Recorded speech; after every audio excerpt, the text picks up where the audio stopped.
మహానటి నీకు ఇది తగునా ముద్దుగుమ్మ.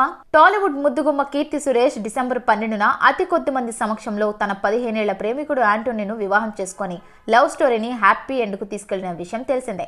అయితే ఇప్పుడు కీర్తి చేసిన పనికి అందరూ షాక్ లో ఉన్నారు. పెళ్లి తతంగం ముగియగానే కీర్తి తిరిగి సినిమా షూటింగ్లలో పాల్గొనడం అందరినీ ఆశ్చర్యపరిచింది.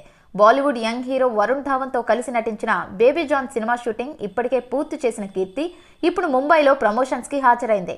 సాధారణంగా నూతన జంటలు హనీమూన్ కోసం విదేశాలకు వెళ్తుండగా కీర్తి తన కెరీర్ ను ప్రాధాన్యంగా పెట్టడం ఆమెపై ప్రశంసల వర్షం కురిపించడానికి దారితీసింది. భర్తగానే సినిమాలు ఎక్కువ అంటూ కొందరు ప్రశ్నిస్తున్నప్పటికీ మరికొందరు ఆమె అంకిత భావాన్ని ప్రశంసిస్తున్నారు.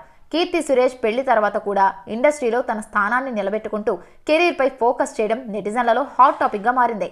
మహానటి నీకు ఇది తగునా ముద్దుగుమ్మ. టాలీవుడ్ ముద్దుగుమ్మ కీర్తి సురేష్ డిసెంబర్ 12న అతి కొద్ది మంది సమక్షంలో తన 15 ఏళ్ల ప్రేమికుడు ఆంటోనీను వివాహం చేసుకొని లవ్ స్టోరీని హ్యాపీ ఎండ్కు తీసుకెళ్లిన విషయం తెలిసిందే. అయితే ఇప్పుడు కీర్తి చేసిన పనికి అందరూ షాక్ లో ఉన్నారు. పెళ్లి తతంగం ముగియగానే కీర్తి తిరిగి సినిమా షూటింగ్లలో పాల్గొనడం అందరినీ ఆశ్చర్యపరిచింది. బాలీవుడ్ యంగ్ హీరో వరుణ్ ధావన్తో కలిసి నటించిన బేబీ జాన్ సినిమా షూటింగ్ ఇప్పటికే పూర్తి చేసిన కీర్తి ఇప్పుడు ముంబైలో ప్రమోషన్స్ కి హాజరైంది.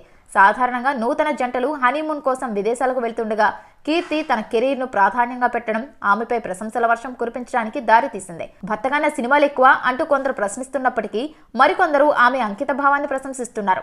కీర్తి సురేష్ పెళ్లి తర్వాత కూడా ఇండస్ట్రీలో తన స్థానాన్ని నిలబెట్టుకుంటూ కెరీర్ పై ఫోకస్ చేయడం నెటిజన్లలో హాట్ టాపిక్ గా మారింది.